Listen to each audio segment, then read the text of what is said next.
voice from inside the shed asked me to open the door. And the way he said it didn't sound like he needed help.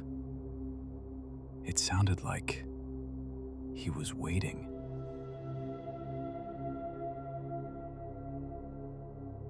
This happened last year when my girlfriend Megan and I took a trip to Sedona, Arizona. We just wanted something quiet, a break from everything. No noise, no traffic, just open space. We found a small rental house about 20 minutes outside town, completely isolated. No neighbors, just desert and silence. At the time, it felt peaceful. The first night, nothing felt wrong. We unpacked, watched TV, and went to bed early. Sometime around 2 a.m., I woke up. I didn't know why. Then I heard it. A small sound, like something tapping against the outside wall. Just once. Then silence. I told myself it was nothing. Wind, an animal, and I went back to sleep. Nothing. But I didn't sleep well after that. By the third night, something felt wrong. Not obvious, just off. I was lying in bed, scrolling on my phone, when I noticed light coming through the blinds. One of the motion lights outside had turned on. Then it turned off. Then another one turned on, further away, then another, closer. Like something was moving around the house. Megan sat up. "Close the blinds." I did. We sat there in complete silence, listening, waiting. She told me not to go outside, but I couldn't ignore it. What if someone was there, watching us? I grabbed a knife and stepped outside. The air felt heavy, too still. No wind, no sound, just silence. I walked around the pool, checked the fence. Nothing. Then I saw them. Footprints, clear, human, fresh, pressed deep into the sand, leading straight toward the shed. And there were no footprints leading away. I followed them slowly. Every step felt louder than it should. The shed door was closed, old, wooden, slightly cracked near the bottom. I stopped a few feet away, just listening. Nothing. No movement, no breathing. Then I took one step closer. And then, "Hey, could you open the door for me?" I froze. Didn't respond. Didn't move. Then he spoke again. "I know you're out there." Then a quiet laugh, and then I heard something right against the door, like fingers dragging across the wood. I didn't wait. I turned and ran. Didn't look back, didn't stop, just ran. Locked the door behind me. Megan saw my face and knew something was wrong. I told her everything. She started shaking. I called the police. Those 20 minutes felt like hours. Every small noise felt like it was getting closer. At one point, we both heard something right outside the back door. When the police arrived, I've never felt more relieved. They checked the yard, then the shed. No one inside. But they found things. Water bottles, food wrappers, a blanket. Someone had been living there. Then one officer asked, "Do you own a baseball cap?" We both said no. They found it inside the house, behind the couch. That means he wasn't just outside. He had already been inside, watching us. And the worst part is, we never heard him come in.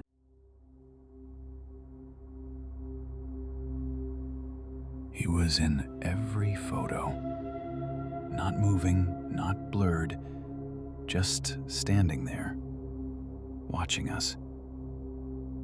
And when I finally looked up to see where he was standing, there was no one there. That should have been the end of it, right? It wasn't. This happened last summer, when my girlfriend, Valentina, invited me to stay with her family. They lived in San Diego, right by the beach. At the time, it felt like the perfect escape. Sunsets, ocean air, quiet nights. Too quiet. Her house was beautiful. Big windows, open space, but something about it felt off. I couldn't explain it, just a feeling. The kind you ignore until you can't. My room was downstairs, separate from everyone else. Private. Isolated. Too isolated. That evening, we went to the beach. The sun was setting. Everything looked perfect. Valentina asked me to take pictures of her, so I did. Dozens of them. Different angles, different poses. And then I started looking through them. That's when I noticed him. At first, just a figure in the background, easy to ignore. But then I kept scrolling, and he was still there, in every photo. Same posture, same position. Not walking, not changing, just standing. Watching. Sometimes behind her, sometimes further away, but always there. And always facing us. I zoomed in. His face was clear. Too clear. Like he wasn't far away at all. But I didn't remember him being that close. I looked up immediately, right where he should have been. Nothing. No one. No footprints. No movement. Like he was never there. I told Valentina. She laughed, said it was just a coincidence, but something in my chest tightened. So I checked the photos again. And in the last one, he was closer. Closer than before. That night, we went back to the beach. Bonfire, friends, music. Everything felt normal again. Until I saw him. Not far this time. Not in the distance. Closer. Standing completely still. Again. Facing directly at me. Like he knew I saw him in the photos. I tried to ignore it, kept talking, kept smiling, but I couldn't stop checking. Every few seconds, he was still there. I didn't want to walk back, not on that beach, not with him somewhere behind us. So I insisted on a ride. Valentina didn't question it. That night, I didn't sleep downstairs. I stayed with her upstairs, because something inside me was telling me, don't be alone. The next day, I told myself I was overreacting, tried to relax, tried to forget, but that feeling never left. That night, I woke up suddenly, not from a sound, from a feeling, like someone was watching me. I turned toward the window, and he was there, closer than before, right outside, so close I could see his face clearly. And he was already smiling. He didn't knock, didn't try to hide. He just stood there and slowly raised his hand and waved. Then he ran. Up the stairs, I heard the front door open. No hesitation, no force. Like he knew it wasn't locked. I locked my door, pressed against it, and then the handle moved. Slowly, not aggressive, careful, like he was trying not to make noise. Then I heard it. Breathing. right outside the door. I called 911. Every second felt stretched, until finally, police arrived. They searched the house. Nothing. No forced entry. No signs of struggle. Then Valentina screamed. We ran upstairs and saw it. A camera, hidden, pointing directly at the bed. Recording. One officer picked it up, checked it, then looked at me. It's been running for a while. A few days, at least.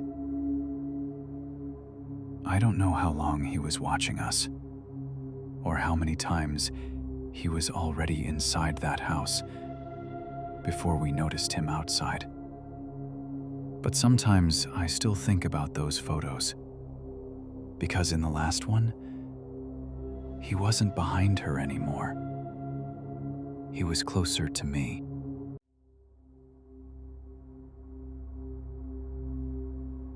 I saw him once, in a crowd of thousands, and somehow he knew exactly which room I was in. Not the hotel, the exact room. And I never told him anything.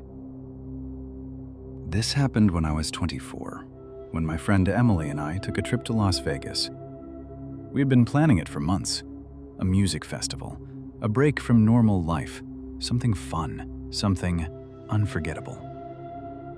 We didn't know how right that last part would be. We stayed in a hotel just off the strip. Nothing fancy, but high enough that the city lights filled the entire window.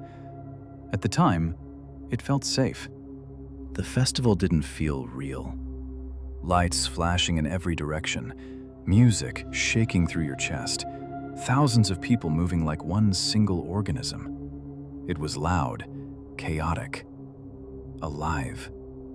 But inside all of that, there were moments where it felt strangely quiet, like your brain couldn't process everything, so it just slowed down. That's when I noticed him. At first, it wasn't obvious. He wasn't doing anything strange, but he wasn't doing anything normal either. He was standing still, completely still, while everything around him moved. Tall, dark jacket, hands in his pockets, and his eyes locked onto mine. I looked away immediately, told myself it meant nothing, but something in my chest tightened, like my body knew something before I did. I looked back. He hadn't moved, not even a step. We moved to another stage, different crowd, different music, and for a while, I forgot about him. Until I saw him again. Closer this time. Still not moving, still staring. Like he had been waiting for me to notice. I told Emily. She laughed, said I was just overwhelmed, and I tried to believe that. But something about him felt intentional. Like he wasn't just looking at me. He was studying me. Then suddenly, he was right next to me. No footsteps, no warning, just there. I turned, and he was already smiling. A slow, unnatural smile. The kind that doesn't feel human. He leaned closer. Not enough for anyone else to notice, just enough for me. I could feel his breath, warm, steady, way too calm for someone in a crowd like that. And then he said it, very close, almost smiling. "Don't lose her tonight, Ryan." My stomach dropped instantly, not just because he knew my name, but because he nodded slightly toward Emily. And then he said, even quieter this time, "She wanders." I grabbed Emily's hand immediately, pulled her away. We moved through the crowd fast. I didn't explain, didn't stop. I just needed distance. Back at the hotel, I tried to convince myself it wasn't real. Maybe I misheard. Maybe someone else said it. But deep down, I knew. He said my name. I stepped into the elevator alone. Emily had gone ahead to grab food. The doors started closing. Then suddenly, they stopped and slowly opened again. He stepped inside. He didn't look at me, didn't press a button, just stood there, smiling slightly, like he already knew where I was going. And he didn't need to follow. As the elevator moved, I noticed something. His reflection wasn't matching him. It was delayed, like it was reacting a second too late. I stopped looking. I got off, walked quickly down the hallway.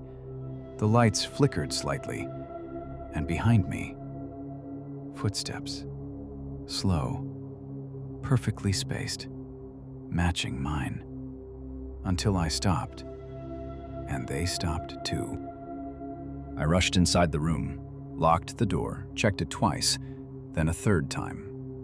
I didn't tell Emily everything, just said I felt weird, that I needed sleep, but sleep didn't come. Then, suddenly, I woke up. No sound, no movement, just a feeling. I looked at the door and saw a shadow, but it wasn't still. It was moving, like someone was shifting their weight, standing there, waiting. The handle turned slowly, not aggressively, carefully, like they didn't want to make noise. Then, very slow, something slid under the door. I picked it up, hands shaking, and this time, it wasn't just one sentence. It said, "Room 714. You looked better in the crowd." That was my room number. I never opened the door. I didn't move.